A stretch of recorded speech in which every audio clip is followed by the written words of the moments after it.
सब लोग म्यूट करेंगे अपनी तरफ से।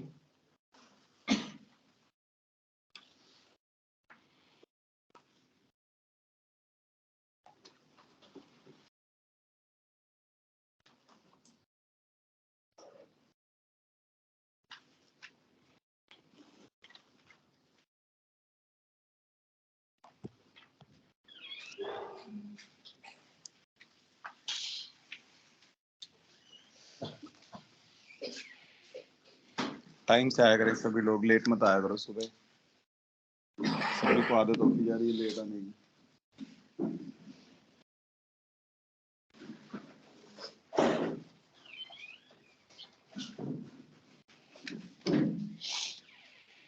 टाइम से आया करो मुस्कान, शाम को भी लेट आते हो।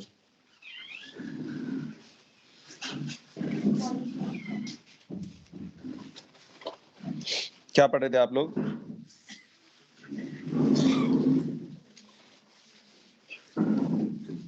ये दरवाजा बंद कर देना मृदुला, कुंडी लगा देना।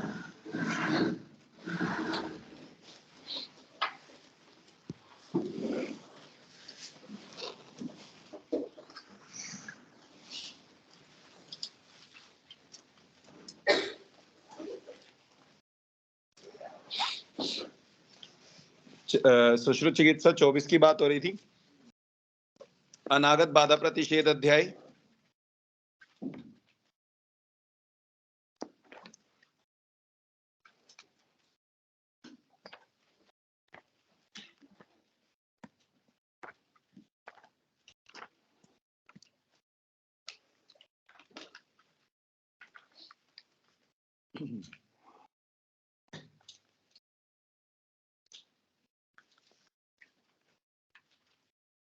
कहां तक बात हो गई थी? व्यायाम की बात हो गई थी।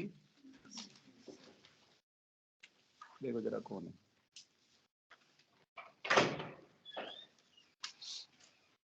अक्षय क्या भाई खेल बना लेते हो यार, सुबह सुबह है। चल ही रहे हैं धीरे धीरे एक एक करके। ये थोड़ी ना आप लोगों को कह दिया 2-4 मिनट लेट हो जाओ सुबह तो आ जाया करो, इसका मतलब ये थोड़ी ना सभी लेट आने लगेंगे। कल से मुझे 6 बजे के बाद ये दरवाजा बंद मिलेगा आपको, कल से नहीं आना है। आप लोग तो लीनियंसी का फायदा उठाने लगते हो। ये थोड़ी ना 1 घंटे की क्लास होती है, 10 मिनट आप लोग इसमें वेस्ट करा दो, आते रहो। देखो सुश्रुत चिकित्सा 24 में बंद कर देना दरवाजा। व्यायाम की बात की जा रही थी। श्लोक नंबर 38, 9, 40, 41, 2 की बात हो गई थी, यहीं तक बात हुई थी। उसके बाद शायद 44, 5, 6 की बात भी हो गई थी ना। लास्ट में आपको विमर्श में एक श्लोक भी मार्क कराया था कि कक्षा, ललाट, नासा वगैरह इन सब स्थानों पर स्वेद हो तो आप क्या समझे? बलार्ध व्यायाम समझे अकॉर्डिंग टू स्वस्त्रित संहिता। और बताया था कि स्वस्त्रित संहिता रिटन बाय पंडित राजेश्वर दत्त शास्त्री। देखो जरा आगे क्या कह रहा है श्लोक नंबर 50 में। रहने दो, मत खोलना, बाहर रहने दो। श्लोक नंबर 50 में देखना क्या कह रहे हैं। कह रहा है कि किनको व्यायाम नहीं करना चाहिए। कह रहा है रक्त पित्तो कृष शोषी श्वास काश क्षत आतुर। तो कोई भी रक्तपित्त का रोगी हो, कृष हो, शोष से पीड़ित हो, श्वास काश क्षत वगैरह से पीड़ित हो, इन सब का अगर रोगी है, भुक्तवान स्त्रीषु च क्षीण स्त्रीड भ्रमार्तश्च वर्ज्य। तो कह रहा है भुक्तवान यानी भोजन किए वो हो, स्त्रीषु च यानी अति स्त्री प्रसंग से क्षीण हुआ हो, साथ में त्रिड भ्रम आर्तश्च, त्रिड मतलब तृष्णा भ्रम वगैरह से पीड़ित हो, तो वो सब क्या है? वर्जित, उनको व्यायाम नहीं करना है। नेक्स्ट देखना उसके बाद श्लोक नंबर 51, 2, 3, 4 करके आएगा उद्वर्तन उद्घर्षण करके। तो श्लोक में देखना इंपॉर्टेंट है थोड़ा सा, क्या कहना चाह रहे? कह रहे उद्वर्तनम वातहरम कफ मेदो विमलापनम। उद्वर्तन क्या है? वातहर होगा, कफ मेद का विमलापन करने वाला है। नेक्स्ट देखना, नेक्स्ट लाइन में, सेकंड लाइन में कह रहा है स्थिरीकरणम अंगानाम, तो अंगों को स्थिर करने वाला है त्वक प्रसाद करम परम। बस इतना ही रख के पूछा गया, त्वक प्रसाद करम परम किसके लिए कहा गया है? तो त्वक प्रसाद करम परम किसके लिए? उद्वर्तन के लिए। त्वक प्रसाद करम परम। थर्ड लाइन में देखना, सेकंड हाफ में कह रहे उत्सादनाद। तीसरी लाइन में क्या कह रहे हैं? उत्सादन जो है कह रहे भवेत स्त्री नाम विशेषात कांतिमद वपु। तो उत्सादन जो है स्त्रियों में स्पेशली क्या उत्पन्न करने वाला है? कांति, कांतिमद वपु। नेक्स्ट लाइन में कह रहा होगा उद्घर्षण के लिए, लास्ट लाइन में सेकंड हाफ में देखो उद्घर्षण में क्या कह रहा है? कंडु कोट अनिल अपहम।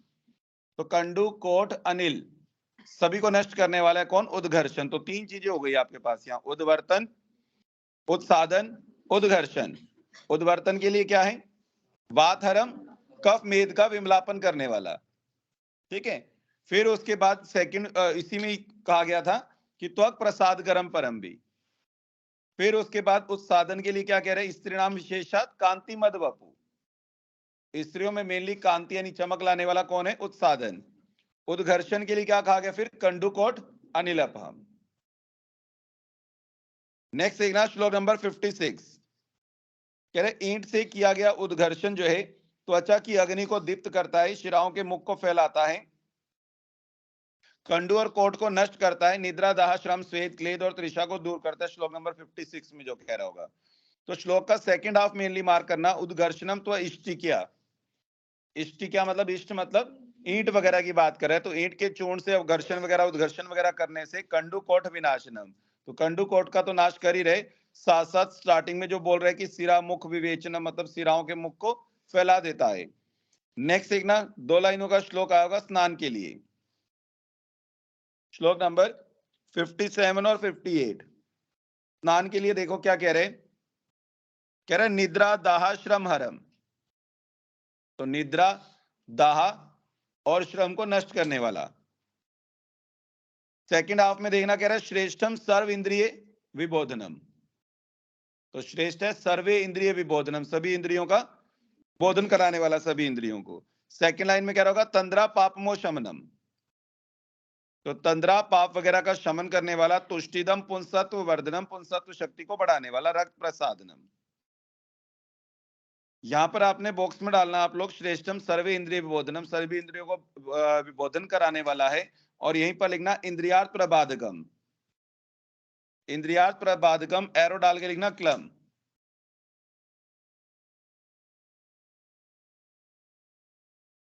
इंद्रियार्थ प्रबाधक किसके लिए कहा गया?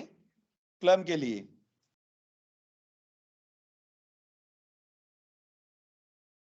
अक्षय देखो कौन थे बाहर, चले गए खड़े।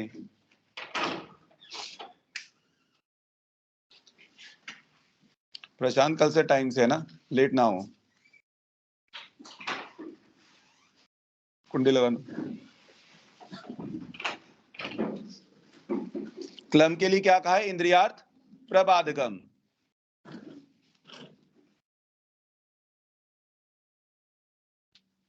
नेक्स्ट पेज के ऊपर लिखना, लिखो सुश्रुत में,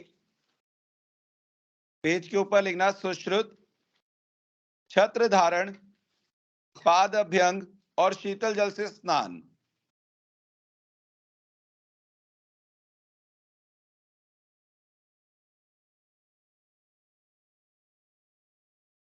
सुश्रुत में छत्र धारण पाद अभ्यंग और शीतल जल से स्नान।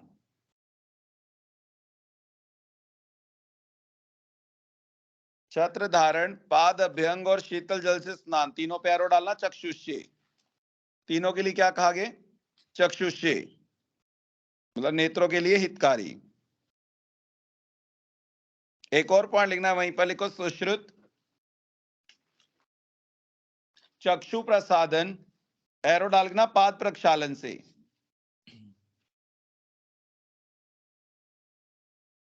सुश्रुत में ही यानी पाद प्रक्षालन क्या कहा गया? चक्षु में प्रसाद उत्पन्न करने वाला, यानी अच्छा मतलब निर्मल स्वच्छ करने वाला। नेत्रों को पाद प्रक्षालन जो है पैरों को धोने से नेत्र जो है स्वच्छ हो रहे हैं, चक्षु प्रसादन की बात की है। और अगर आपसे पूछे चक्षुष्य सुश्रुत अनुसार तो छत्र धारण पाद अभ्यंग और शीतल जल से स्नान। नेक्स्ट देखना फिर उसके बाद श्लोक नंबर 59 में देखो जरा पढ़ के, उष्ण जल से क्या करना चाहिए? उष्ण जल से सिर धोना नेत्रों के लिए सदा अहितकर है। तो ऊपर के पार्ट को हम सिर वगैरह को कौन से जल से धोते? शीतल जल से। बाकी अधिक काय को उष्ण जल से। तो ऐसा ही कहा गया बेसिक सिद्धांत है, शीतल जल से सदा हितकर होता है, यानी सिर की बात कर रहा है, ऊर्ध्व बात की पार्ट की बात कर रहे हैं, तो उसको शीतल जल से धोना चाहिए। कह रहा है कफवात के प्रकोप में, नेक्स्ट श्लोक में देखना हिंदी में, कफवात के प्रकोप में व्याधि का बल अबल समझकर चिकित्सा दृष्टि से उष्ण जल के द्वारा यथेष्ट शिर स्नान कराना चाहिए। कब? वो कंडीशन बता दी उन्होंने, कफवात के प्रकोप में, तब देखकर आप बल अबल देखकर तब आप ऐसा कर सकते हैं। नेक्स्ट देखना फिर उसके बाद, कह रहा है अत्यंत शीतल जल शीत ऋतु में कफ और वात को प्रकोपित करता है, अत्यंत उष्ण जल उष्ण ऋतु में पित्त और रक्त को बढ़ाता है। तो ऑब्वियस चीज हो गई।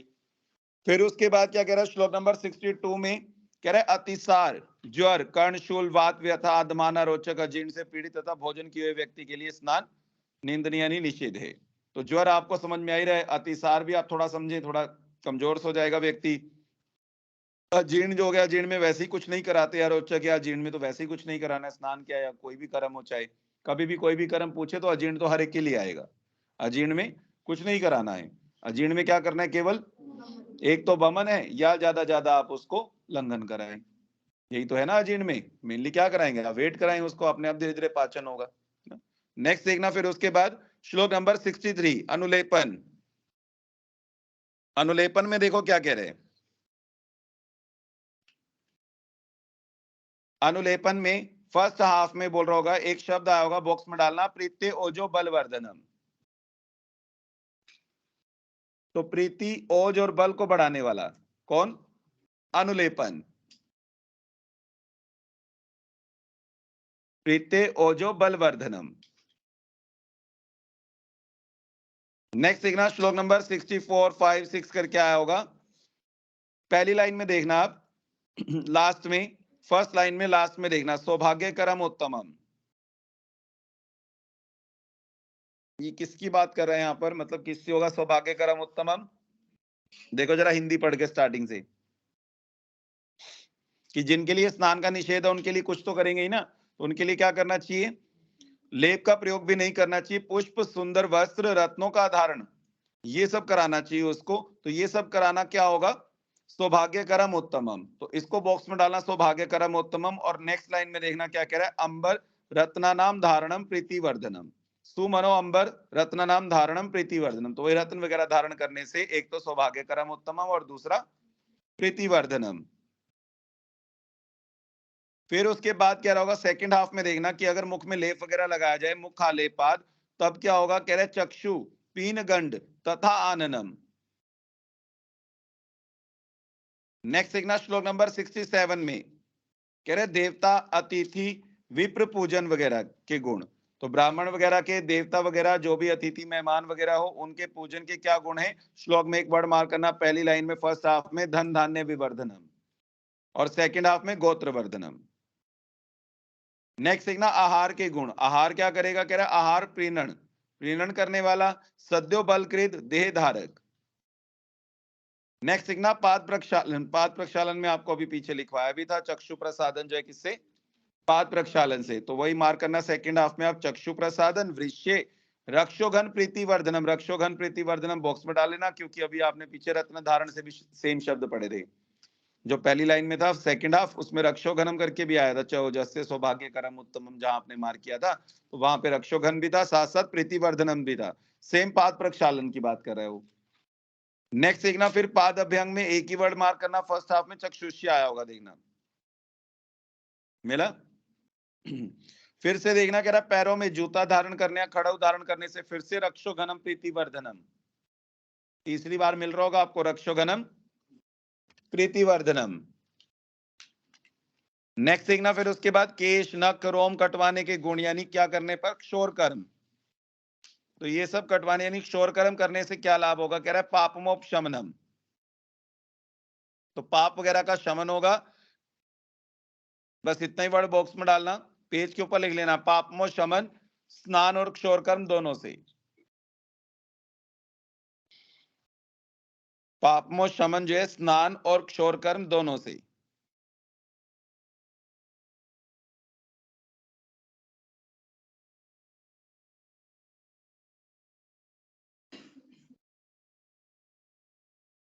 नेक्स्ट देखना श्लोक नंबर 75, कह रहे पगड़ी तथा छत्र धारण करने से।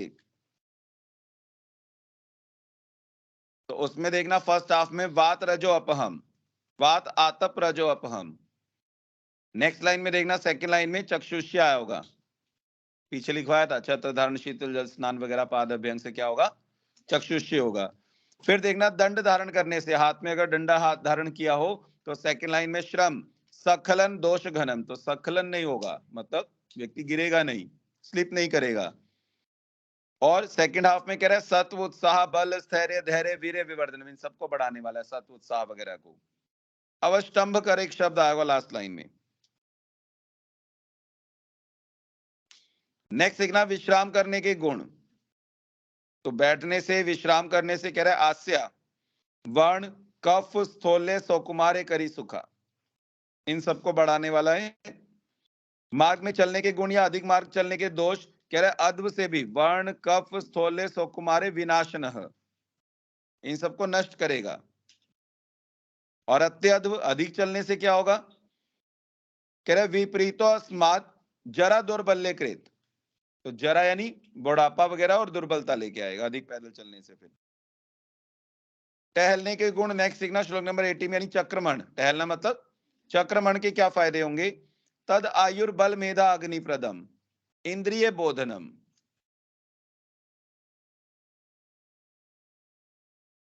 सुख कर शैया और आसन के गुण, तो सुख कर शैया और आसन के गुण में देखना फर्स्ट हाफ में क्या कह रहे हैं, पुष्टि निद्रा धृति प्रदम,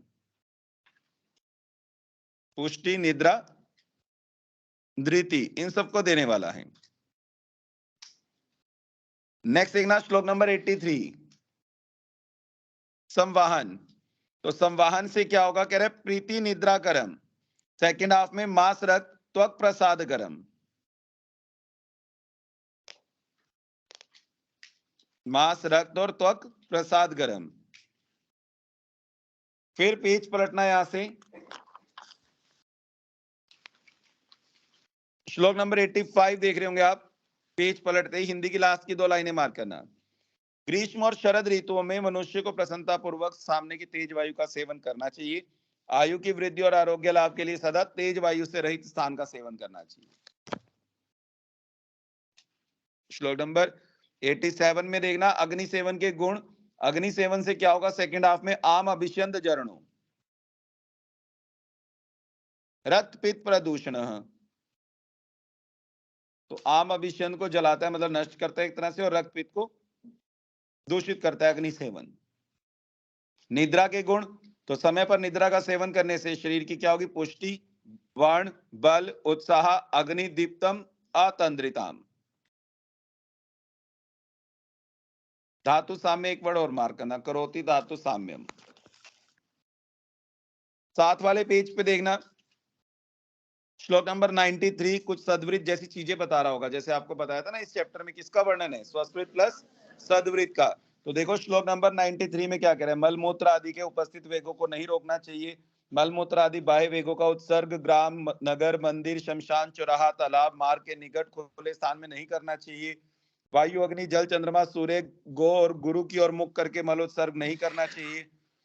नेक्स्ट देखना उसके बाद श्लोक नंबर 94 में लास्ट लाइन, कह रहे गुरु के समीप पलंग का सहारा लेकर या फैलाकर नहीं, पैर फैलाकर नहीं बैठना चाहिए। नेक्स्ट देखना श्लोक नंबर 96, न प्रतिवात आत्पम सेवित न भुक्तो अति मात्रम अग्निम उपासित, तो सामने की वायु या धूप का सेवन नहीं करना चाहिए, भोजन करते ही अग्नि नहीं तापनी चाहिए, अग्नि का ताप नहीं करना चाहिए। नेक्स्ट देखना नीचे श्लोक नंबर 97 आया होगा, लास्ट वर्ड मार्क करना, नैच एकांततः पादहीनात्, कह रहे न ही किसी वस्तु का पूर्ण रूप से सहसा परित्याग या सेवन प्रारंभ करना चाहिए। नेक्स्ट लाइन में न आवाक शिरा शयित, न आवाक शिरा शयित, तो आवाक शिरा मतलब क्या कह रहे हैं, मुख के बल, नीचे की ओर मुख करके मतलब मुख के बल नहीं सोना चाहिए, मोस्टली ऐसे ही सोते होंगे सभी, है ना, उल्टा ऐसे सोते हैं ना, मोस्टली। तो शवासन आपने किया होगा ना आयुर्वेद में, शवासन कैसे करते हैं? मुख कैसा रहता है, ऊपर की ओर नीचे की ओर, है ना? तो अधोमुख नहीं होना चाहिए, आवाक्षीर नहीं सोना चाहिए, ऐसा उन्होंने कहा है। कभी कभार आप सोएं, मतलब जैसे आपको अगर कभी अजीर्ण या बहुत खराब ब्लोट ऐसा कुछ लग रहा है पेट में, फूला फूला सा या कुछ, है ना, तो थोड़ा सा गैसेस डिस्टेंशन हो गई हो, तब हम थोड़ा सा कहते हैं कि हाँ लेट जाएं उल्टा। जैसे आपने देखा होगा ना, हल्का सा पेट दर्द हो तो व्यक्ति उल्टा उल्टा लेट जाता है, थोड़ा रिलीफ मिलता है। तब आप गैसेस डिस्टेंशन वगैरह में आप लेटें तो थोड़ा सा उसको जगह ना मिले वायु को, तो उसके लिए सही है। लेकिन ऐसा नहीं कि आप रूटीन में जो है उल्टा सोएं। रूटीन में कैसे सोना चाहिए आपको? ऊपर की ओर मुख करके, है ना, वैसे। और वैसे नींद आती नहीं, या तो वाम पार्श्व में सिकुड़ सुकुड़ के, है ना, सर्दी में खास तौर पे, या फिर उल्टा लेटने की आदत है मैक्सिमम। तो ऐसा नहीं करना चाहिए, ऐसा उन्होंने कहा है। कह रहा है फूटे हुए पात्र या बिना पात्र के भोजन नहीं करना चाहिए। ये सदवृत की बातें हो गई कि टूटे हुए पात्र में या बिना पात्र के भोजन नहीं करना चाहिए। जैसे हम बचपन में या छोटे होते या कैसे भी फटाफट रोल करके लेडी रोटी फटाफट खाने लगते हैं, तो ऐसे नहीं सेवन करना चाहिए। कह रहा है अंजलि से पानी नहीं पीना चाहिए। मोस्टली मैं बोलता भी रहता हूँ कि वैसे भी शोभा नहीं देता आप लोगों को, जहां टैप चले वहीं हाथ लगा के अपना शुरू कर देते हो पानी पीना, है ना। तो ये सब इन्फेक्शन के कारण ही तो है ना एक तरह से। तो अंजलि से पानी नहीं पीना चाहिए। अंजलि मतलब हाथ वाली की बात कर रहे हैं, अंजलि। पता नहीं लगता तुम लोगों का। समय पर वैद्य द्वारा परीक्षित हितकर अल्प स्निग्ध और मधुर रस प्रधान आहार खाना चाहिए। हमेशा ऐसे आहार का सेवन करना चाहिए। नेक्स्ट देखना, उसके बाद श्लोक नंबर 99 और 100 की बात कर रहा होगा। देखो क्या कह रहा है यहां भी, घृत निकाला हुआ फटा हुआ बासी दूध नहीं पीना चाहिए। तो फटा हुआ तो खैर कोई भी नहीं पीता है, वो तो पिया ही नहीं चाहता है, बेकार लगता है। घृत निकाला हुआ फिर भी लोग पी लेते हैं। घृत निकाला हुआ समझ रहे हैं आप? मलाई को उतार कर, है ना। लेकिन आजकल थोड़ा सा ये है कि हम लोग इसलिए यूज करते हैं मलाई को उतारा हुआ, क्योंकि ज्यादा वर्क नहीं करते हैं ना, काम नहीं करते हैं, तो वो हैवी हो जाता है, फिर वो डाइजेशन में प्रॉब्लम करता है। तो इसलिए थोड़ा सा उसके लिए डाइजेशन के चक्कर में लोग जो है, उनका कहना तो सही है, क्योंकि उसमें उतने गुण नहीं रहे ना। जिसमें इतनी मोटी मलाई उतर गई जमकर, तो मतलब मेन सारे गुण तो उसने खींच ही लिए, है ना। तो वो फिर थोड़ा सा ये है, लेकिन मलाई के साथ वो हैवी हो जाएगा, इसलिए हम लोग थोड़ा अवॉइड करते हैं। तो जैसा भी आप समय के अनुसार, बासी दूध नहीं पीना चाहिए। हम लोग तो पैकेट पॉकेट वाला दबा के, वो बासी है और क्या है, 2-2 3-3 दिन तक, है ना। तुरंत सद्य तो कितना पी रहे हो आप लोग, आप खुद जानते हो। बासी नहीं पीना चाहिए। इससे अच्छा तो कोई पानी मिला के दे रहा है, जो भी मिला के दे रहा है, कोई दिक्कत नहीं, पर बासी ना पिए, ऐसा उन्होंने कहा है। घी, शक्कर, मूंग का यूज, मधु, उष्ण द्रव्य, आंवला मिलाए बिना रात्रि में दही नहीं खाना चाहिए, अन्यथा कुष्ठ, विसर्प आदि अनेक रोगों की उत्पत्ति। वो चरक भी बोलता है, सही। नेक्स्ट देखना, उसके बाद फिर श्लोक नंबर 101, लास्ट लाइन मार्क करना, बिल्कुल लास्ट। ब्राह्मण, अग्नि, गो। तो ब्राह्मण हो, अग्नि हो या गाय हो, इनको जूठे हाथ से नहीं छूना है। तो जितने भी आपके दोस्त हो ब्राह्मण, ध्यान रखें, उनको जूठा हाथ नहीं लगाना है ना। कहीं तो भी लगा दे रहे होंगे, ले, है ना। जूठा हाथ नहीं लगाना है किनको, ब्राह्मण को, गाय को। और ये ब्राह्मण नहीं है जितने यहाँ बैठे हैं, अगर कोई शर्मा शर्मा ये सब है तो वो ब्राह्मण नहीं है। ब्राह्मण कौन होगा? जिसने अच्छे से कुछ कर्म से जो ब्राह्मण हो, है ना। तो खुद तो मच्छी खा के आ रहे होंगे और दूसरे कह रहे होंगे मैं जूठे हाथ मत लगाओ। ब्राह्मण वो जो कर्म से ब्राह्मण हो, उनकी बात की जा रही है ज्यादातर। एक श्लोक छोड़ के देखना, श्लोक नंबर 103, वर्ष और शरद ऋतु में थोड़ा जल पीना चाहिए। कब? वर्ष और शरद में। वर्ष के 4 मास कह रहा है, आषाढ़, श्रावण, भाद्रपद, अश्विन। इनमें कह रहा है मात्रा पूर्वक अर्थात अल्प जल पीना चाहिए। फिर क्या कह रहा है, हेमंत और बसंत ऋतुओं में उष्ण, ग्रीष्म में पर्याप्त शीतल जल पीना चाहिए। हेमंत और बसंत ऋतु में मनुष्य को कह रहे हैं सीधु और अरिष्ट पान करना चाहिए। हेमंत और बसंत में किसका पान? दोनों में कफ है ना, हेमंत में संचय और बसंत में प्रकोप हो रहा है, तो ऐसा ही समझिए आप। श्लोक नंबर 105 में देखना, 105 में बॉक्स में डालना, आप श्लोक में देखना, श्रित शीतम पयो ग्रीष्म में। तो श्रित शीतम यानी गर्म करके ठंडा किया गया, तो ग्रीष्म ऋतु में कह रहा है उष्ण जल शीतल करके। और प्रावृत काले कह रहा है रसम पिबेत। प्रावृत काल में रस मतलब मास रस की बात करे। यूषम वर्षति, वर्षा में यूष का प्रयोग तस्य अंते। तो वर्षा के अंत में कौन सी ऋतु? वर्षा अंते यानी वर्षा के अंत में शरद ऋतु, उसमें क्या कह रहा है? कह रहा है कि पिबेत शीतलम जलम, उसमें अंत में क्या शीतल जल पीना चाहिए। नेक्स्ट देखना उसके बाद श्लोक नंबर 106-7 करके आया होगा। सेकंड लाइन से देखना, कह रहा है अग्नि की वृद्धि के लिए, 7 वाले पेज पे जो पहली लाइन है, अग्नि की वृद्धि के लिए सेंधा नमक पिपली का चूर्ण मिलाकर स्नेहपान करना चाहिए। मल मूत्र के वेगों का धारण नहीं करना चाहिए। मनुष्य को अग्नि वृद्धि और रोगों का शमन करने के लिए प्रावृत शरद बसंत ऋतु में भली भांति स्नेहपान कराना चाहिए। नेक्स्ट देखना, त्रिदोष के शमन में व्यायाम का महत्व। कह रहे कफ में वमन, पित्त में विरेचन, वायु में बस्ती, तीनों दोषों के शमन के लिए दोष नाशक व्यायाम का सेवन सदा हितकर होता है। व्यायाम करने से खाया हुआ विरुद्ध अन्न भी दूषित नहीं होता है, अर्थात उसका भी पाचन हो जाता है। नेक्स्ट देखना उसके बाद फिर एक श्लोक छोड़ के नेक्स्ट श्लोक नंबर 111, कह रहे संयमी मनुष्य को अधिक स्त्री प्रसंग से बचना चाहिए। शूल, कास, ज्वर, श्वास, दुर्बलता, पांडुरोग, क्षय, आक्षेपक आदि व्याधियां अधिक मैथुन से उत्पन्न होती हैं। फिर देखना उसके बाद श्लोक नंबर 113, 113, कह रहा है सभी ऋतुओं में 3-3 दिन के अंतर पर, ग्रीष्म ऋतु में 15 दिन के अंतर से बुद्धिमान को स्त्री संभोग करना चाहिए। फिर देखना उसके बाद श्लोक नंबर 114, 15, 16, सेकेंड लाइन देखना, सेकेंड लाइन में लास्ट में कह रहा है अगम्या, यानी मैथुन के अयोग्य और स्त्रियों के साथ या फिर संध्या काल में पर्व के दिन में मनुष्य को संभोग नहीं करना चाहिए। नेक्स्ट देखना उसके बाद श्लोक नंबर 117, 18, 19,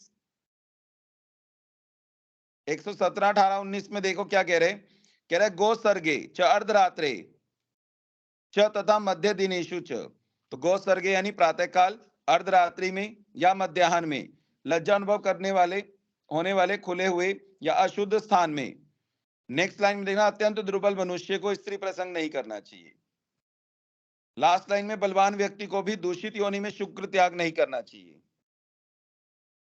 तो ये सब मैथुन के संदर्भ में यहाँ पे बताया गया है।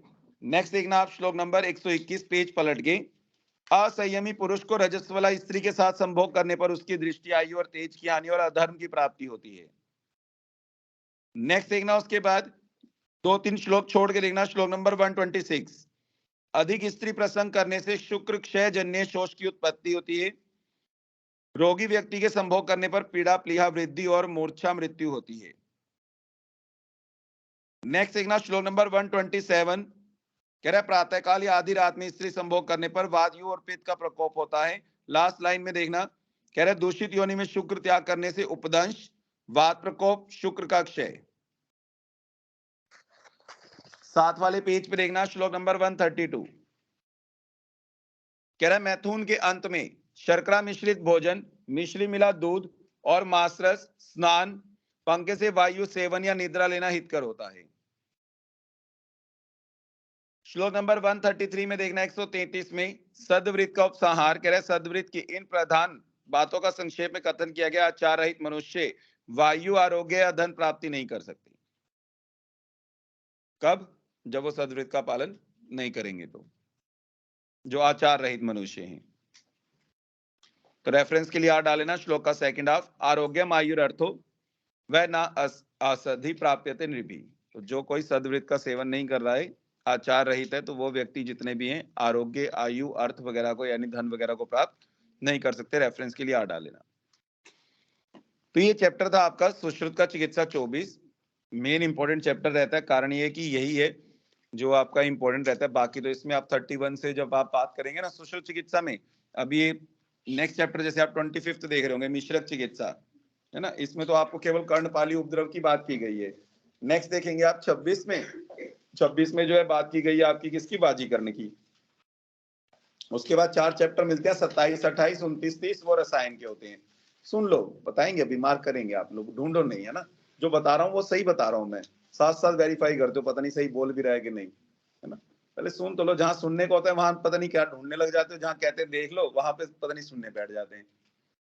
जो कहा जा रहा है आपको, ये चैप्टर आपको कर्णपाली वाला अभी पढ़ेंगे हम, कर्णपाली उपद्रव में केवल उसमें उपद्रव की बात की गई है कि उपद्रव कौन कौन से बताए हैं सुश्रुत में, है ना। और इसमें भी उपद्रव में आपसे केवल नाम, कितने उपद्रव है, नाम, और साथ में उनमें दोष पूछता है, ठीक। और जो उसके बाद आप 26 से 30 जो पढ़ेंगे, यानी 26 चैप्टर, जैसे आप चरक पढ़ते हो, चरक चिकित्सा में हम पहले क्या पढ़ते हैं, रसायन, फिर पढ़ते हैं वाजीकरण। सुश्रुत में अपोजिट है, पहले एक चैप्टर दिया वाजीकरण का, फिर 4 चैप्टर दिया रसायन के। पढ़ना उसमें हमने कुछ नहीं है, जस्ट हमने एक एक दो दो शब्द मार्क करने, उसमें कुछ खास इंपॉर्टेंट नहीं है ना, तो रसायन इंपॉर्टेंट है इसका सुश्रुत का, ना वाजीकरण इंपॉर्टेंट है ना, मेन वही चरक के इंपॉर्टेंट है, वो हमने मार्क किए हैं, वही हम पढ़ते हैं ज्यादातर, ठीक। और उसके बाद जो 31 to 40 वो आपका रहता है पंचकर्म का पार्ट, इसमें 31 से 40 का है ना, तो वो थोड़ा सा आपको पंचकर्म से रिलेटेड मिलेगा। देखो जरा कर्णपाली के उपद्रव में क्या कह रहा है, मिश्रक चिकित्सा अध्याय आ रहा होगा यहाँ पे, तो मिश्रक चिकित्सा में देखो सुश्रुत में पहले कर्णपाली रोगों की बात कर रहा होगा, तो आप स्टार्टिंग में देख रहे होंगे 5 दे रहा होगा, जो पहले ही श्लोक आया होगा उसकी सेकंड लाइन देखना है हिंदी की। कर्णपाली रोग कितने, 5 प्रकार के, नाम देखो कौन से, परिपोट, उत्पात, उन्मंत, दुखवर्धन, परिलेही। दोष लिखना है इनमें इसी के साथ साथ, आगे दिए तो हैं दोष, इनमें आप यही लिख लेंगे, परिपोट में लिखना वी वातज, उत्पात में आरपी, उन्मंत में कफवात, दुखवर्धन में कुछ नहीं बताया है, और परिलेह में केकेआर। केकेआर मतलब कोलकाता नाइट राइडर। केकेआर मतलब कफ, कृमि और रक्त। केकेआर से मतलब है कफ, कृमि और रक्त। नेक्स्ट देखना श्लोक नंबर 5, परिपोट के लक्षण बता रहा होगा, बात के कारण कुछ खास नहीं है, जस्ट हिंदी रीड करके देख लेंगे आप। सुकुमारता के कारण बहुत दिनों से छोड़े हुए कान की कर्णपाली जो है, लोर जो है, कर्णपाली के छिद्रों को सहसा बढ़ाने से या कर्णपाली में पीड़ा या परिपोट युक्त शोथ हो जाता है, उसे परिपोट कहते हैं। पूछेगा नहीं आपसे, सब कभी क्वेश्चन आया नहीं है, जस्ट आपसे दोष पूछता है केवल, परिपोट में दोष कौन सा है, वात। फिर उसके बाद क्या कह रहा है, उत्पात वाले में देखना, एक शब्द मार्क कर लेना, पहली लाइन में लास्ट में कह रहा है कि दाहपाग्रु गान्वित, साइड में लिख लेना आरपी बड़ा बड़ा। उत्पात में कौन सा दोष है, रक्तपित्त, आरपी। फिर उसके बाद उन्मंत, उन्मंत में देखना क्या कह रहे, सेकेंड लाइन में सेकेंड हाफ मार्क कर लेना, उन्मंत का सकंडुको विकार कफ वात, तो वी के लिख लेना साइड में। दुखवर्धन में देखना, दुखवर्धन में क्या कह रहे, कह रहे कान को बढ़ाते समय जब कंडू दाह वेदना युक्त शोथ पाक होता है, तो त्वचा में होने वाले इस रोग को दुखवर्धन कहते हैं। तो दुख से वर्धन हो रहा हो, यानी बढ़ाते समय जिसमें ये लक्षण मिल रहे हो, तो उसको आप क्या कह देंगे, दुखवर्धन। दोष इसमें कुछ बताया नहीं है। नेक्स्ट देखना उसके बाद परिलेही। परिलेही में देखो क्या कह रहा है, नाम से पता लग रहा होगा, लेही मतलब चाट जाना कुछ, है ना। तो देखो क्या कह रहा है इसमें हिंदी में, पहली लाइन में लास्ट में देखना, कह रहा है स्राव वाली सरसों के समान पीड़िका उत्पन्न कर देते हैं इसमें, केकेआर वगैरह मतलब कफ, कृमि और रक्त वगैरह मिलकर। कह रहा है कफ, रक्त और कृमि जन्य यह शोथ इधर उधर फैलता हुआ पाली प्रदेश की शशकुली को चाट जाता है, इसे परिलेही कहते हैं। आप ये समझ रहे हैं कर्णपाली क्या है और ये शशकुली क्या है, जो भी कह रहे शब्द समझ रहे हैं आप। कर्णपाली रोग का मतलब समझ रहे हैं आप लोग, कान के कट जाने पर जो हिस्सा तो रह जाता है कान से जुड़ा हुआ, वो तो शशकुली कहलाता है, दूसरा हिस्सा जो पिन्ना कटा होगा उसको क्या कहेंगे हम, पाली, है ना। तो वो वाले रोग हैं उसके पाली के, पाली मतलब आप पिन्ना ही समझे एक तरह से, और जो शशकुली कहते हैं हम, जो पार्ट जुड़ा रहता है यहाँ पे कान पे, तो उसको हम बढ़ाते हैं थोड़ा बहुत जोड़ने के लिए, क्योंकि कई बार क्या होता है बिल्कुल भी इस तरह से जड़ से कट गया कान, तो कुछ स्टिच करने के लिए नहीं बचता ना, कुछ जोड़ने के लिए कुछ जगह तो चाहिए ना, ये पिन्ना भी तो तभी जुड़ेगा ना जब कोई पार्ट, प्लेन पार्ट रहेगा नीचे, तो आप जोड़ेंगे कैसे कान को, है ना। तो नीचे कुछ बढ़ाया जाता है, कुछ वर्धन किया जाता है थोड़ा बहुत, कि नीचे से पार्ट बढ़ा के थोड़ी स्किन उठा के तब ऊपर वाली स्किन के साथ कहीं जोड़ा जाए, कैसे ना कैसे संधान किया जाए कर्ण का, नहीं तो फिर संधान कैसे कर पाएंगे, संधान करने के लिए कुछ पार्ट चाहिए भी तो ना, एकदम ऐसे थोड़ी ना प्लेन सरफेस पे लग जाएगा कान, है ना।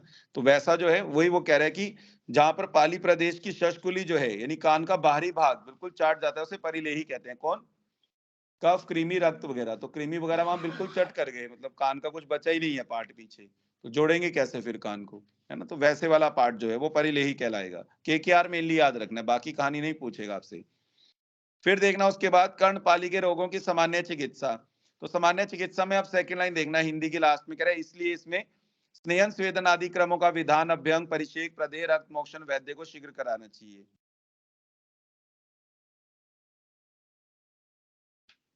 नेक्स्ट देखना श्लोक नंबर 18-19, उन्मंत। उन्मंत में देखना एक शब्द आया हुआ तालपत्री, जिसको मूषिक पर्णी कहा गया होगा। इसी में आगे देखना केकड़ा, गोहा की वसा, सरल काष्ठ, कलिहारी के साथ पकाया गया तेल उन्मंत नाशक होता है। तो श्लोक में भी देखना सेकंड हाफ में तैलम कुलीर गोधा भ्याम वस्य सहज पाचितम, तो कुलीर आदि, केकड़े आदि की बात की गई है यहाँ पर, उनसे पकाए गए तेल की बात की गई है किसमें? उन्मंत रोगों में, उन्मंत रोग में। नेक्स्ट देखना उसके बाद फिर 7 वाले पेज पे श्लोक नंबर 25-26, कर्णपाली वर्धन तेल। तो कर्णपाली वर्धन कोई तेल बताया होगा, उसमें पहला शब्द मार्क करना आप श्लोक का, लोपाक, लोपाकान मज्जानम करके। तो लोपाक वगैरह जो है लोमड़ी वगैरह के लिए कह रहा होगा यहाँ पर, श्रृंगाल या लोमड़ी जो है उनकी बात कर रहा होगा। बस मेनली हेडिंग याद रखनी है आपने, क्या कर्णपाली वर्धन तेल की बात की गई है। नेक्स्ट देखना श्लोक नंबर 28, 29, 30, 31 की बात करोगा, पलित रोग में कह रहा है नील तेल। हेडिंग मार्क करना, पलित रोग में नील तेल। फिर नेक्स्ट हेडिंग देखना नेक्स्ट श्लोक की, कह रहा है केश को काला करने के लिए, रंगने के लिए, कौन सा? सैरेयक आदि तेल। केवल हेडिंग मार्क करना है। पेज पलट के देखना आप, चौथी लाइन में, फोर्थ लाइन मार्क करना है हिंदी की, पेज पलटते ही, 1 मास तक इसका सेवन करने से केश कैसे हो जाएंगे? घने, घुंघराले, भोरे और अंजन के समान काले हो जाते हैं। तो इतना अच्छा बताया, सैरेयक आदि तेल। जिसको कर्ल हेयर चाहिए तो बजाय ऐसे ही कुछ और करने के, कर्ल्स भी आ जाएंगे, घुंघराले भी हो जाएंगे, छल्ले वाले बाल चाहिए जिसको तो वैसे भी हो जाएंगे, है ना, जो जैसा चाहता हो। उन्होंने तो सब कुछ बता दिया है। नेक्स्ट देखना श्लोक नंबर 38, 9, 40, 41 करके दे रहा होगा, मुख पर मर्दन करने के लिए घृत। तो लाक्षादि करके आप याद रखेंगे, पहला ही द्रव्य आप लाक्षा देख रहे होंगे, तो लाक्षादि करके याद रखना, कोई घृत बताया होगा, जो भी है बाकी आपको पढ़ना ही पढ़ना है। हाँ, इसमें एक शब्द जरूर मार्क करें, यहाँ फोर्थ लाइन में श्लोक में देखना पारद आया होगा, फोर्थ लाइन में श्लोक में मिला पारद, उसको हाईलाइट करना है, एरो डाल के देखना, सुश्रुत में संहिता में एक ही जगह, बस यही मिश्रक अध्याय में आप ध्यान रखें। मिश्रक अध्याय में अगर आपसे पूछ ले पूरी संहिता में पारद शब्द कहाँ मिलता है, तो मिश्रक अध्याय में, और कहीं पारद शब्द नहीं मिलेगा। और चरक में पारद शब्द कहाँ मिलता है?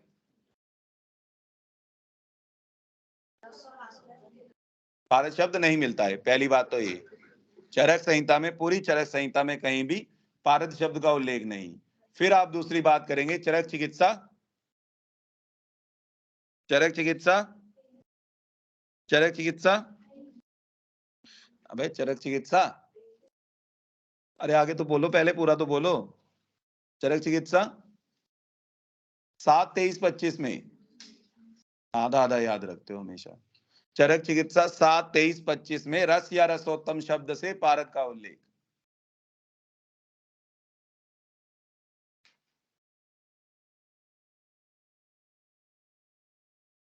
चरक चिकित्सा 7, 23, 25 में रस या रसोत्तम शब्द से पारद का उल्लेख। रस या रसोत्तम, डायरेक्ट पारद शब्द नहीं है। ईश्वर भूल गए, चिकित्सा नहीं याद है? कितनी बार पढ़ी थी? एक बार, 2 बार? 2 बार पढ़ी। 2 बार से कुछ नहीं होती चिकित्सा। हाँ, रिपीट मार लेनी है एक बार, 4th ईयर में, जहां पे भी नेक्स्ट मिले कहीं भी, तब याद हो पाए, काय चिकित्सा में काम भी आएगी आपके। तो जरूर पढ़ लेना, नहीं तो फिर इंटर्न में फिर गड़बड़ करती है, फिर नहीं याद रहता कुछ भी। देखो जितने इंटर्नी बैठे हैं उनको नहीं याद आ रहा है, वो तो अभी पढ़ के हटे होंगे या दोबारा पढ़ रहे होंगे, फिर भी गड़बड़े। चरक चिकित्सा बहुत डेप्थ में होती है। तो पारद शब्द का उल्लेख ध्यान रखें, सुश्रुत चिकित्सा, सुश्रुत चिकित्सा पारद, पारद शब्द कहाँ मिलेगा सुश्रुत में? 25 में, मिश्रक अध्याय में। और अगर बात करें हम चरक में, तो चरक में पारद शब्द नहीं है, रस या रसोत्तम शब्द से 7, 23 और 25 में। आगे देखते हैं फिर, श्लोक नंबर 43 आया होगा देखना, लास्ट श्लोक, राजाओं के योग्य अंगराग। तो हरित की चूर्ण, नीम के पत्ते, आम की छाल, अनार की कली और मेहंदी के पत्ते के द्वारा बनाया गया अंगराग राजाओं के योग्य होता है। नेक्स्ट देख रहे होंगे फिर 26वां चैप्टर आप, क्षीण बली, क्षीण बलीय वाजीकरण चिकित्सा करके दे रहा होगा। नाम नूम तो हमें नहीं याद रखने सुश्रुत में, यहाँ चिकित्सा के चैप्टरों के सिर्फ एक पहला चैप्टर पता होना चाहिए आपको, कौन सा चैप्टर था? द्विव्रणीय। ज्यादा ज्यादा दूसरा चैप्टर याद रख लेना, सद्योव्रण है, बाकी के चैप्टर इंपॉर्टेंट नहीं है। हाँ, बस इतना पता होना चाहिए, आपसे सीधा डायरेक्ट क्वेश्चन पूछ लेता है, सुश्रुत में रसायन का वर्णन कहाँ है या वाजीकरण का वर्णन कहाँ है, तो वो आपको पता होना चाहिए। वाजीकरण का वर्णन कहाँ है चिकित्सा 26 में, पहले वाजीकरण है, ध्यान रखना। चरक में पहले क्या मिलता है? रसायन। यहाँ अपोजिट है, एक ही चैप्टर है वाजीकरण का, आगे 4 चैप्टर मिलेंगे रसायन के। तो देखो जरा वाजीकरण वाले चैप्टर में कुछ खास मार्क नहीं करना है आपने। श्लोक नंबर 3, 4, 5 आया होगा पहले, पहली लाइन देखना आप। कलय शब्द का मतलब जानते हैं, देखो पहला ही शब्द आएगा कलय मतलब रोग। तो कह रहा है कलयस्योद अग्रवयसो, तो रोग रहित तरुण वाजीकरण द्रव्यों का सेवन करने वाले व्यक्तियों के लिए सभी ऋतुओं में प्रतिदिन मैथुन करना निषिद्ध नहीं है। तो वही वो कह रहा है वाजीकरण सेविना सर्वेश ऋतुश्वर अरहर व्यवायो न निवारित। रेफरेंस के लिए आ डालेना। पूछेगा चरक का है सुश्रुत का, इस तरह से पूछेगा, वैसे नहीं पूछेगा कौन से चैप्टर से है सुश्रुत में। कैसे पूछेगा क्वेश्चन, चरक का है, सुश्रुत का है, वाग्भट का है, इस तरह से रेफरेंस। रेफरेंस के दो तरीके हैं, या तो एक ही संहिता के 4 ऑप्शन देगा या अलग अलग आचार्य पूछेगा। विमर्श में देखना कल्यस्य रोग रहित, तो वही बता रहा है विमर्श की पहली लाइन में कि कल्यस्य शब्द का मतलब क्या हो गया, रोग रहित। फिर देखना वहीं पर सेकंड लाइन विमर्श में कह रहा है वाज, वाज शुक्र का पर्यायवाचक शब्द है। जिस व्यक्ति के शरीर में शुक्र विद्यमान रहता है वह वाजी अर्थात वीर्यवान कहलाता है। मिला। उसके बाद नीचे से थर्ड लाइन में देखना, फोर्थ लाइन में कह रहा है हारी संहिता में वाज शब्द से मैथुन ग्रहण किया गया है। मिला, मिल गया। इससे नेक्स्ट लाइन में देखना,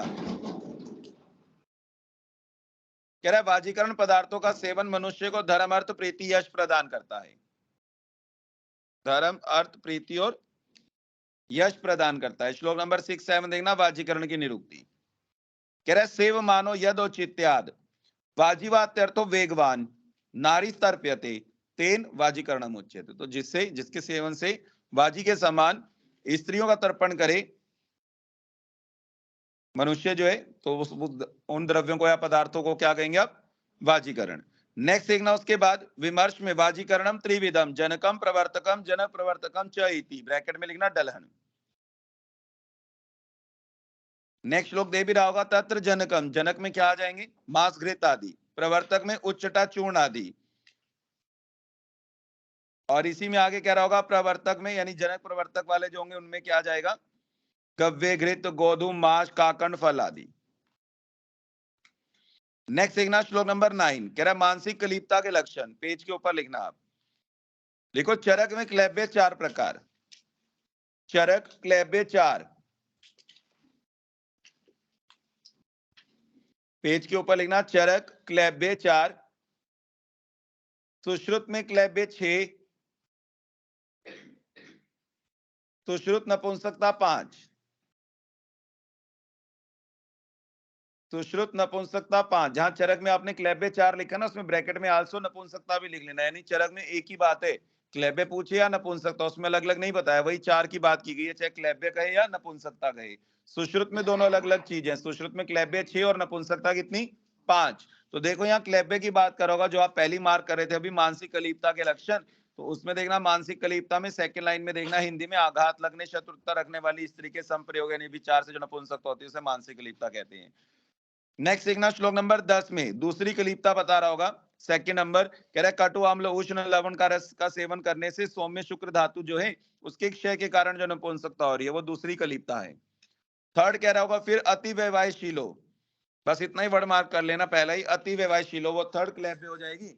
फोर्थ देखना फिर कह रहा है भयानक मेढ्र रोग, पेज पलटते ही देखना मेहता मेढ्र रोगेन मर्म छेदन व पुनः, तो मर्म में छेदन हो जाने से मर्म स्थान में या फिर भयानक मेढ्र रोग हो जाने पर कौन सी क्लैब्य हो जाएगी, फोर्थ नंबर क्लैब्य हो जाएगी, चौथी कलीपता हो गई। पांचवी में क्या होगा श्लोक नंबर 13 में लास्ट में वर्ड आएगा सहजम स्मृतम, नेक्स्ट श्लोक में लास्ट वर्ड आएगा सहजम स्मृतम श्लोक नंबर 13 में, तो सहज हो जाएगी पांचवी जो है।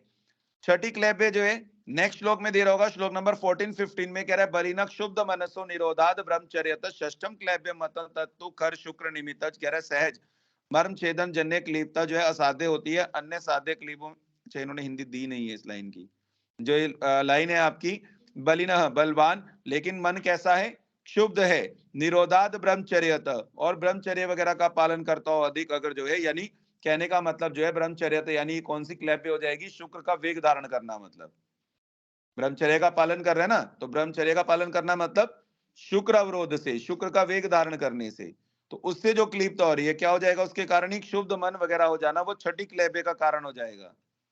अगर व्यक्ति कंटिन्यूअस बहुत समय तक ब्रह्मचर्य का पालन करेगा ना, तो उसके बाद क्या हो जाएगा, फिर वो अगर करना भी चाहेगा मैथुन तो कर नहीं पाएगा, तो वो क्या हो गया, एक तरह से क्लैब्य में चला जाएगा। जैसे आपने वो पढ़ा है चरक सूत्र 7 में, नए वेगान धारणीय अध्याय में, शुक्र वेगों को धारण करने से जो रोग होते हैं, तो शुक्र वेगों को धारण करने से रोगों की जो चिकित्सा बताई गई, शस्तम मैथुनम एव च, वहां उल्टा यही बोला गया है कि जो शुक्र का वेग धारण किया गया है इतने समय से, यानी एक तरह से ब्रह्मचर्य का पालन किया गया है, तो उसमें जरूरी है फिर क्या करें, दोबारा मैथुन में प्रवृत्त हो व्यक्ति धीरे धीरे। तो मैथुन में प्रवृत्त होना ही उसकी एक चिकित्सा है ना। तो आप ऐसे ही ध्यान रखें, छठी क्लैब्य हो जाएगी। आप देखो जरा विमर्श में, इससे ऊपर टेबल भी दिया होगा 6 क्लैब्य का।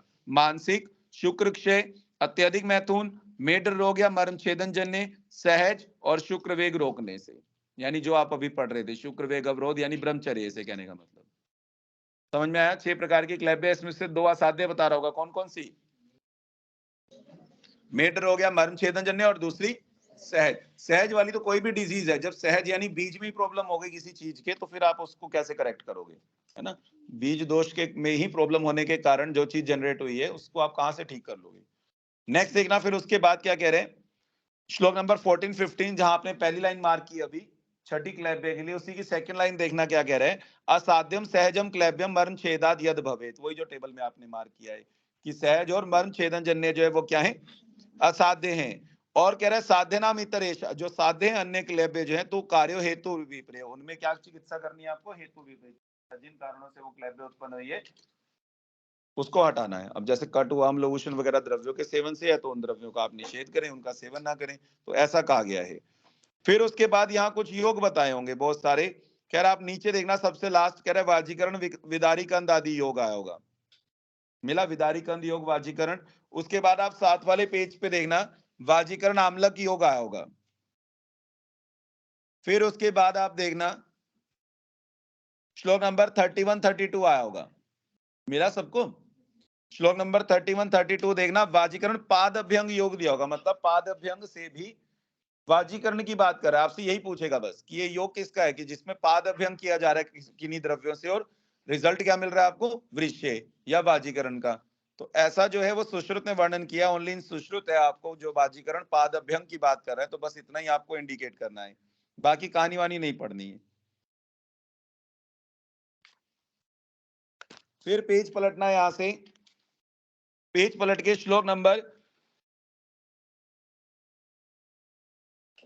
37 देखना आप, 37 वाजीकरण क्षीर योग। अब क्षीर योग के लिए भी देखो क्या कह रहा है, गृष्टि नाम वृद्ध वत्सा नाम मास भृताम गवाम, तो कह रहे कि प्रथम बार ब्याही हुई, मतलब जिसने पहली बार बालक को जन्म दिया, बछड़े को जन्म दिया हो, वैसी या उड़द के पत्ती खाने वाली गाय का दूध, उड़द क्या होता है, मास, वृश्य, मास खुद ही वृश्य है, और उसी की पत्ती खाने वाली गाय का दूध क्या होगा, और भी अधिक वृश्य होगा, है ना।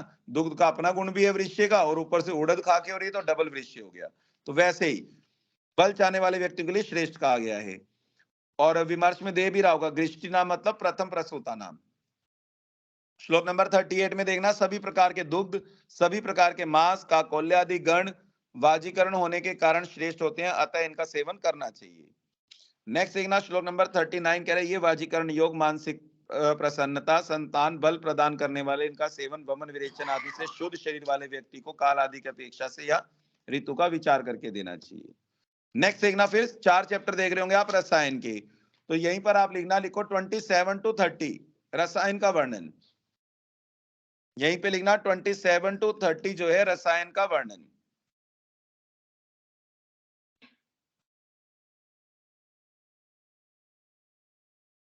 बाकी तो कल बात करेंगे, आप श्लोक में बस 3 नंबर श्लोक में पहली लाइन मार्क करना, एक शब्द आएगा पूर्वे वैसी मध्य वा मनुष्य से रसायनम, तो पूर्वे वैसी मध्य वा, देखो ये बहुत इंपॉर्टेंट बात है, क्योंकि हम लोग च्यवनप्राश वगैरह लोगों को, बुजुर्ग लोगों को खाने को देते हैं कि च्यवनप्राश खाओ, च्यवनप्राश एक रसायन है ना, या ऐसी चीजें कुछ भी, लेकिन रसायन का मतलब क्या होता है, रसायन कब सेवन करना चाहिए, पूर्व वय में या मध्य वय में, बुढ़ापे में तो क्या है, क्योंकि रसायन का मेन काम क्या है, जरा वगैरह को रोक देने वाला, है ना, बुढ़ापा ना आने देना, रोगों को ना होने देना, शरीर को जीर्ण ना होने देना, सब ये वाले काम है।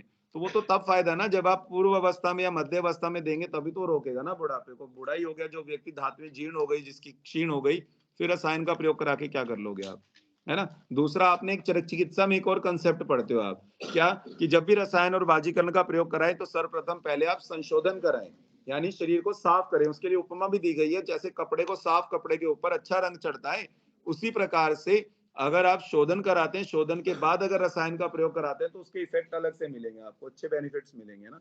तो अगर हमें रसायन का प्रयोग कराना और बुढ़ापे में फिर आप कराएंगे कैसे? संशोधन तो कराने से रही, है ना। धात्वियां और बेकार हो रखी हैं, क्या तो पचाएगा रसायन को? रसायन में भी थोड़ा सा लेह वाले द्रव्य हैं, है ना। लेह वाले द्रव्य वैसे ही थोड़े से गुरु और भारी हो जाते हैं। तो यानी कहने का मतलब रसायन मेनली किन के लिए होना चाहिए? पूर्व अवस्था या मध्य अवस्था वाले मनुष्यों के लिए, ना कि बुजुर्गों के लिए, है ना। करा सकते हैं आप, ऐसा नहीं है निषेध है, ऐसा कहीं नहीं कहा गया कि निषेध है, निषेध नहीं कहा गया, लेकिन फायदा जो देगा वो पूर्व वयसी मध्यवा। ठीक है, बाकी की बात इनमें कल करेंगे। आज इतना ही, कॉल डिस्कनेक्ट कर सकते हैं।